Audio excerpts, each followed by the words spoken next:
Bienvenue dans cette nouvelle vidéo. Alors je vais vous faire une petite vidéo rapide parce qu'il y a certaines cryptos qui arrivent sur des niveaux qui sont vraiment intéressants et donc je voulais vous partager ça. Donc il n'y aura pas de face cam aujourd'hui, je fais vraiment la vidéo rapidement pour vous partager un maximum de valeur. Et donc dans cette vidéo je vais d'abord vous montrer pourquoi c'est intéressant de se positionner maintenant parce que je pense que le train peut partir très vite. Et ensuite je vais vous montrer 5 cryptos qui selon moi sont sur des niveaux vraiment très intéressants pour recharger. Et reste bien jusqu'à la fin de la vidéo parce que la 5e crypto est pour moi la plus intéressante. Alors pourquoi se positionner sur les altcoins? Je vais passer cette partie assez rapidement parce que j'en ai déjà parlé, donc n'hésite pas à aller voir mes anciennes vidéos. Mais il faut vraiment bien comprendre que pour l'instant, Bitcoin, c'est lui qui surperformait l'ensemble du marché durant la première phase du cycle. Mais maintenant, on arrive sur une phase où les liquidités vont se déverser du Bitcoin vers les altcoins. D'ailleurs, si on regarde le Bitcoin, eh bien, qu'est-ce qu'on peut espérer? Peut-être en 120 000 $, donc ça ferait une hausse de 20%, en 150 000 ou peut-être même en 180 000. Mais c'est vrai que moi, je vois pas trop le Bitcoin aller au-dessus de 180 000 pour ce cycle, ce qui fait en 80%, ce qui n'est pas mal, mais on peut aller chercher des performances bien plus intéressantes sur les altcoins. Ensuite, la Bitcoin dominance, tu as dû voir ce graphique partout, mais donc ça montre la place qu'occupe le Bitcoin par rapport au marché crypto. Et là, eh bien, tu peux voir que depuis 4 semaines, on est en train de retourner la tendance. On pourrait aller chercher cette zone ici de support au niveau des 48% ou même cette zone ici au niveau des 40%. Pour l'instant, tu peux voir qu'il y a un petit regain au niveau du Bitcoin parce que, eh bien, il y a les altcoins qui ont corrigé, qui ont été nettoyés le marché. C'est pas impossible qu'on revienne sur cette petite box jaune qui correspond tout simplement au Fibonacci, donc entre les 0,786 et 0,618 de Fibonacci. Je vais me mettre en daily pour que ça soit plus clair pour toi. Et donc, eh bien, ici, c'est possible qu'on vienne retester cette petite box. Donc, c'est sûr, c'est possible que les altcoins, eh bien, sous-performent un petit peu Bitcoin durant les prochains jours, prochaines semaines. Mais moi, je préfère me positionner un petit peu trop tôt que de louper le train et de voir tous les altcoins partir. Et sinon, je voulais également te montrer ce graphique qui est le Total 3, donc qui montre le market cap global du marché en excluant BTC et ETH. Et donc, on peut voir ici le top en 2018, en 2021 et qu'est-ce qu'on pourrait espérer pour le top de 2025. Et donc, c'est sûr que pour l'instant, on a une trendline qui passe de 2018 au top de 2021 et qui nous ramènerait ici sur un market cap de 3,65 milliards de dollars, ce qui nous amènerait ici vers un top à 3,6 trilliards de dollars, ce qui est quand même assez énorme comparé à ce qu'on a actuellement qui est seulement à 1 trilliard. Ça ferait en plus 254%. Et donc pour moi, on n'est pas du tout sur en fin de cycle. C'est vrai que cette question pourrait être posée. On arrive aux 100 000 $, on voit que les altcoins commencent peut-être à corriger. Est-ce que c'est la fin du bull market? Moi, je ne pense pas et on peut le voir ici, étant donné qu'on est juste venu sur l'ATH de 2021. Ça m'étonnerait vraiment que le cycle se termine alors qu'on n'a même pas eu un nouvel ATH. Maintenant, la baisse qu'on a eu ces derniers jours, ça se comprend totalement parce que le marché commençait à être vraiment très chargé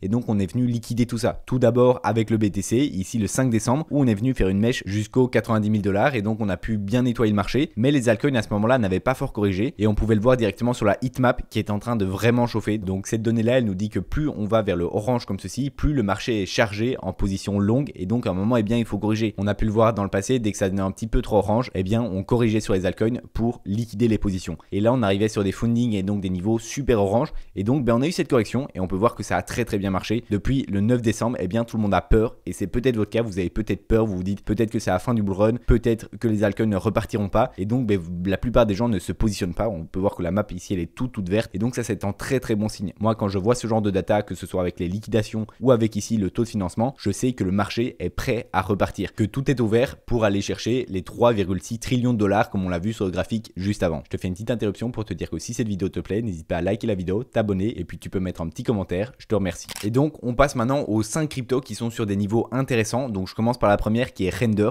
Render, c'est vrai que le graphique il est vraiment beau, on est sur la narrative IA et des pins. Je vais mettre en daily pour que ça soit un petit peu plus concret. Et donc on peut voir ici qu'on est sur des niveaux vraiment intéressants. Je vais m'aider de l'indicateur VPVR qui me permet de voir les zones où il y a eu du volume en fait. Et dès qu'il y a eu du volume, eh bien, et il faut savoir que le volume ça peut très bien faire office de support et de résistance. D'ailleurs on peut le voir juste ici, eh bien on avait une grosse box de volume, eh bien ça a fait office de résistance pour le cours qui est venu buter dessus. Et là eh bien on a pareil avec une zone de support juste ici. Et donc actuellement on voit que Render est un petit peu en train de se batailler contre ces niveaux. Donc ça pourrait être très intéressant de mettre des ordres d'achat soit un petit peu plus bas au niveau des 8,5 $ ou alors soit actuellement déjà on est sur des niveaux qui sont intéressants. Mais c'est vrai que Render on avait pu voir une très belle accélération haussière de 273% au début de l'année. Et ici depuis un mois on a également une belle accélération. Et donc je pense que Render n'est pas prêt de s'arrêter. Et ce genre de correction ben, ça peut nous offrir pas mal d'opportunités. Ensuite on a Ondo. Ondo c'est un graphique super bullish comme vous pouvez le voir juste ici. On a eu le listing en janvier 2024 donc c'est une crypto assez récente. Et vous pouvez voir que le graphique il est vraiment sublime. Et là on n'a vraiment pas l'impression qu'on est en train de corriger. Et là on voit qu'il est en plein bull run. On a l'impression que rien ne l'arrête parce que je suis en weekly. Donc ne pas oublier de bien dézoomer. On est venu faire en moins 33%. Donc là il y avait vraiment des très belles occasions sur le Ondo. Et on peut voir qu'on est très vite reparti. En l'espace de 4-5 jours on est venu faire un nouvel ATH. Ça c'est un signal qui est très fort. Ça veut dire qu'il y a vraiment une pression acheteuse et que le Ondo a réussi à ravaler toute cette baisse contrairement à la plupart des altcoins qui n'ont pas retrouvé leur ATH. Et donc là c'est vrai que même si la baisse n'est pas très conséquente conséquente, on peut voir que c'est en moins 10%, et bien c'est toujours des niveaux qui peuvent être intéressants. Si je me mets ici en 4 heures, et bien on peut voir qu'on a pas mal de résistance, notamment ici au niveau des 1,77 $. Donc ça pourrait être intéressant de mettre des ordres, même si on peut le voir, on sera pas sur des prix à moins 20, moins 30% de l'ATH. Et bien ces actifs comme ça qui ont énormément de puissance acheteuse, dès qu'elles ont une petite correction, elles sont assez vite rachetées. Donc c'est vrai que moi ce genre de crypto, je trouve que c'est des très bons niveaux. Et juste avant de passer au prochain token, je voulais faire un petit point sur le relâchement de token qu'il y aura sur Ondo, parce que c'est vrai que ça fait pas mal parler. C'est vrai que c'est une information qu'il faut prendre en compte. Pour ceux qui ne savent pas, et bien le 18 janvier, il y aura un relâchement de token très important sur Ondo, et donc il y a beaucoup qui craignent qu'il y ait une pression vendeuse, parce qu'en fait les relâchements de tokens, ça va être à des investisseurs, à la team, etc. Et la plupart, eh bien ils l'ont eu à des prix qui sont vraiment dérisoires, et donc dès que ce relâchement de token va avoir lieu, la plupart, c'est sûr, vont vendre. D'ailleurs, pour voir ça, il y a une fonctionnalité assez récente sur CoinMarketCap. Vous avez juste à venir ici dans Token Unlock et vous aurez ici le calendrier de relâchement. Et donc là, on peut voir que voilà, début janvier, donc c'est le 18, eh bien on peut voir qu'il y aura un gros relâchement de token. Et donc si on regarde plus en détail, on peut voir que la private sale, donc ça c'est les investisseurs, c'est ceux qui ont le plus de chances de revendre. Eh bien c'est assez léger, ça reste un tout petit palier. Ceux où il y a le plus, ça va être l'écosystème growth. Donc ça c'est en soi pour la communauté. Donc ça devrait pas être une trop grosse pression vendeuse. Et également le protocole développement. Donc ça n'en reste pas moins qu'il faut quand même prendre cette information en compte. Moi personnellement, ce que je vais faire, c'est que je vais vendre 50% de mon bag fin décembre et je vais laisser courir le reste. Parce que même si je vois beaucoup de personnes s'affoler à propos de cet événement, eh bien c'est un événement qui est prévu. Donc c'est anticipé par le marché. Et ça ne m'étonnerait vraiment pas qu'il y ait beaucoup de gens qui vendent leur token Ondo juste avant cet événement et puis qu'au final, le cours, il pump et toutes ces personnes ratent le train et n'arrivent plus à rentrer sur le token. Donc moi, je suis plutôt d'avis que c'est un événement qui est anticipé et donc il n'y aura pas forcément de réaction sur le cours, peut-être une petite baisse, mais ça reste quand même de relâchement, même si c'est un relâchement important qui ne va pas faire crash le cours à moins 50%. C'est vraiment pas ce que je vais privilégier, mais je vais tout de même vendre 50% de mon bag parce que je suis déjà sur des très beaux profits sur Ondo et donc ça serait con de ne pas sortir des profits. Ensuite, on a la crypto Bonk. Donc Bonk, c'est un meme coin, ça peut peut-être en surprendre certains. C'est vrai que moi, je ne parle pas forcément beaucoup de meme coin sur ma chaîne, mais ici, Bonk, on est sur des niveaux qui sont vraiment intéressants. Comme on peut voir le graphique, on a eu un énorme pump ici fin d'année 2023, on a fait en plus 11 000%, donc c'est juste énorme. Et là, on a latéralisé dans un genre de range pendant très longtemps avant de s'y extraire. Et là, on est en train de faire un retest sur ce range. Donc pour moi, c'est le genre de schéma qui est vraiment très bullish. Si je me mets ici en daily, ça sera plus visible. Et donc, bien là, on arrive sur des niveaux super intéressants en termes de support. Surtout que les meme coins, eh bien, ils occupent une grosse place sur ce cycle et je pense que ça va continuer à être le cas. Peut-être que les altcoins vont prendre un peu plus de place dans les prochaines semaines, prochains mois, mais souvent les meme coins, eh bien, ils se réveillent à la fin du cycle et on a vraiment des pourcentages qui sont délirants.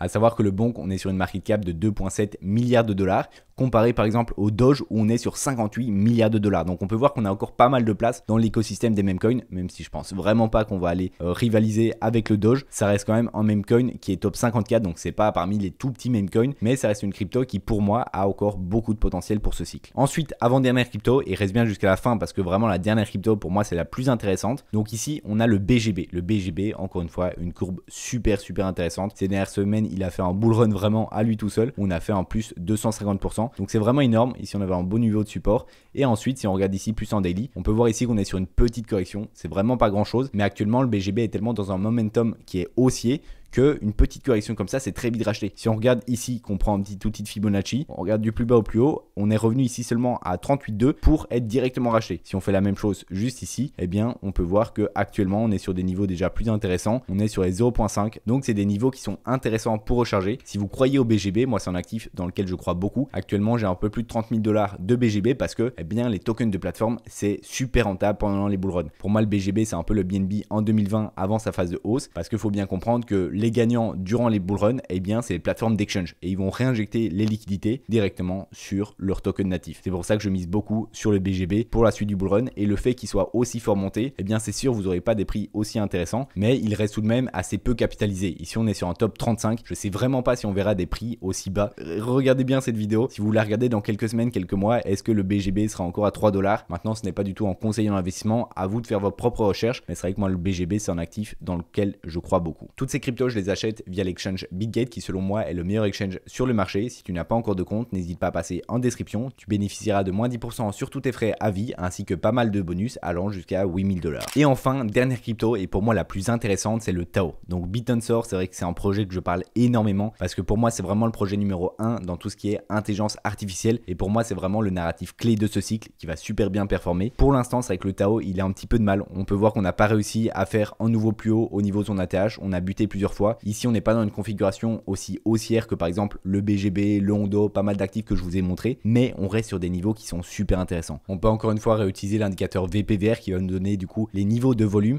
et là on peut voir qu'on a quand même une grosse box tout simplement ici entre les $600 et jusqu'ici au niveau des $500, un petit peu en dessous, $490, et donc on est actuellement dans cette zone de prix, et c'est pour ça que moi je trouve que le Tao il est sur des niveaux super intéressants. Vraiment pour l'instant, pour moi c'est l'actif qui est le plus sous-coté, même s'il y a énormément de personnes qui en parlent sur les réseaux, qui disent que c'est un actif qui est vraiment excellent. Pour l'instant il n'a pas encore eu une hausse comme on a pu voir sur des actifs comme le Hondo, le BGB, le SUI qui a suivi un petit peu le Tao avec son ETF, etc. Et là actuellement je pense que le Tao il a encore énormément de marge. Aller chercher les $2000-$3000, ça me paraît vraiment pas incohérent pour ce cycle, ce qui fait vraiment des multiples qui sont assez fous. Ça fait un x6 pour les $3000, donc pour moi c'est vraiment pas impossible, surtout quand on voit son market cap qui est de $4 milliards. Pour moi le Tao c'est vraiment un actif qui peut facilement rentrer dans le top 20, peut-être le top 10, mais actuellement je pense qu'il est vraiment sous-évalué et que son $540 c'est vraiment un prix qu'on ne verra plus pendant très longtemps. On a également une bonne zone de support au niveau des $520, donc ça serait pas incohérent de mettre quelques ordres d'achat, et il faut savoir que le Tao, en plus d'être un projet de fou et presque un des seuls qui a vraiment une utilité autour de l'IA, eh bien il a aussi une super tokenomics un petit peu similaire à Bitcoin avec des halvings. Donc pour le moment c'est sûr qu'il y a pas mal de libération de tokens étant donné qu'on est au premier halving, mais vraiment sur le long terme pour moi le Tao il a une super tokenomics. Est-ce que je le garderai après la fin de ce cycle? Je ne pense pas, mais tout de même ça reste intéressant pour les quelques semaines, quelques mois qu'on pourrait avoir de hausse sur cet actif. D'ailleurs pour avoir des targets de vente, moi je me sers pas mal de l'outil extension de Fibonacci où vous allez aller au plus bas de l'ancien cycle, au top du dernier cycle et puis au plus bas de ce cycle, et là vous aurez certaines targets, notamment les 1.618 qui est la première target de vente au niveau des $1372. Donc là c'est vrai que c'est un niveau où je commencerai à prendre des profits, et ensuite on a d'autres niveaux, les 2.618, 3.618 et 4.236. donc c'est vrai que c'est toujours intéressant de regarder ces targets pour avoir des niveaux un petit peu plus précis et en fonction du market cap aussi comparé. Moi je sais qu'un Tao à $3000 ça serait un market cap assez cohérent autour des $25 milliards. Je pense vraiment que c'est totalement possible pour ce cycle. N'hésite pas à mettre un commentaire si tu as d'autres cryptos qui selon toi pourraient très bien performer durant les prochains mois. Tu peux toujours regarder cette vidéo qui est le dernier épisode de mon challenge pour atteindre $1 million crypto, où je te montre de manière 100% transparente mon wallet, les mouvements que je fais, etc. Donc vraiment n'hésite pas à aller la voir, et moi je te dis à la prochaine. Ciao.